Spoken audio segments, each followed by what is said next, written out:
বিচারপতি অভিজিৎ গঙ্গোপাধ্যায় রায় খারিজ করে দিল ডিভিশন বেঞ্চ। 2014 প্রাথমিক টেট নিয়োগে 32,000 শিক্ষকের চাকরি বহালি থাকছে জানিয়ে দিল বিচারপতি তপব্রত চক্রবর্তী, বিচারপতি ঋতব্রত কুমার মিত্রের ডিভিশন বেঞ্চ।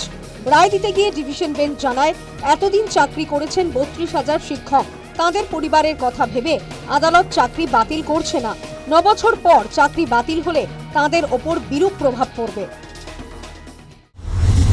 বর্তমান বিজেপির সাংসদ অভিজিৎ গঙ্গোপাধ্যায়ের যে রায়, সেই রায় বিচারপতিরা খারিজ করে দিয়েছেন। কারণ কি তাদের মনে হয়েছে যে যদি কোনো গন্ডগোল হয়েও থাকে, কোনো দুর্নীতিও হয়ে থাকে, তাহলে সেই দুর্নীতিতে একটা ইনভেস্টিগেশন হচ্ছে, সেই ইনভেস্টিগেশনের কোনো কমপ্লিশন নেই, কোনো proper conclusion of the investigation নেই, কিন্তু at the end of the day শাস্তি দিয়ে দেওয়া হচ্ছে, শাস্তি কারা পাচ্ছে সেটা শিক্ষকরা।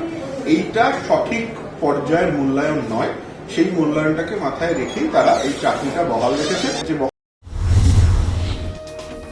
2014 প্রাথমিক নিয়োগ পরীক্ষা প্রক্রিয়ায় একাধিক বেনিয়ম হয়েছিল বলে অভিযোগ ওঠে। এনসিটির বেঁধে দেওয়া ন্যূনতম যোগ্যতা চাকরি প্রাপকদের অনেকেই ছিল না, অভিযোগ ওঠে। মেধাভিত্তিক কোনো তালিকা প্রকাশ হয়নি।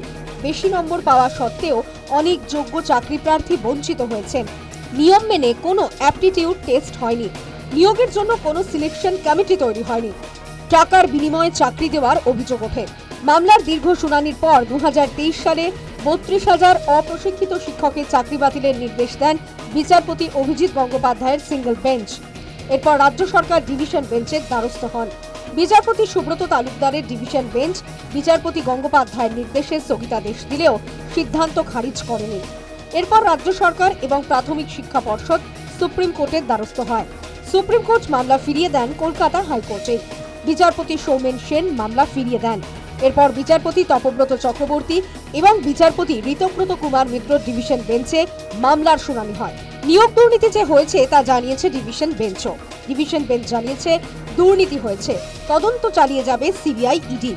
সিবিআই তদন্তে জানিয়েছে 264 জনের ক্ষেত্রে অনিয়ম হয়েছে। 96 জন কোয়ালিফাইং মার্কস পেয়েছিল, তাঁরাও চিহ্নিত। দুর্নীতির কথা জানিয়েও কেন চাকরি বহাল রাখা হয়েছে তার সপক্ষে যুক্তিও দিয়েছে ডিভিশন বেঞ্চ। ডিভিশন বেঞ্চ জানিয়েছে, প্রাথমিক শিক্ষকরা দুর্নীতির সঙ্গে যুক্ত নন। কয়েকজনের জন্য গোটা প্রক্রিয়ার ক্ষতি করা যায় না। কিছু অসৎ মানুষের জন্য সবার ক্ষতি করা যায় না। তদন্ত চলছে বলেই চাকরি বাতিল করা যায় না। চাকরি করার সময় এই শিক্ষকদের বিরুদ্ধে কোনো অভিযোগ ওঠেনি। পর্যবেক্ষণ যে সিঙ্গেল যে অর্ডারটা দিয়েছিল, যেখানে হিউজ একটা করাপশন হয়েছে এবং সেই করাপশনের জন্য অ্যাপয়েন্টমেন্ট ক্যান্সেল হয়েছে।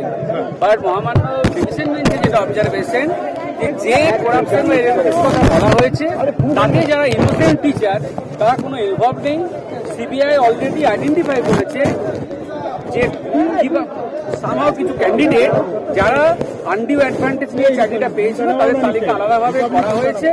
বাকি যারা তারা ইনোসেন্ট এবং তাদের জন্য এবং অথরিটির ভুলের জন্য বা কোনো করাপশনের জন্য ইনোসেন্টদের চাকরি কোনোভাবে যেতে পারে। ডিভিশন বেঞ্চের রায় কি মেনে নেবে সমস্ত পক্ষ, নাকি বঞ্চিত চাকরি প্রার্থীরা আবার সুপ্রিম কোর্টের দ্বারস্থ হবে তা এখনো অনিশ্চিত। News time.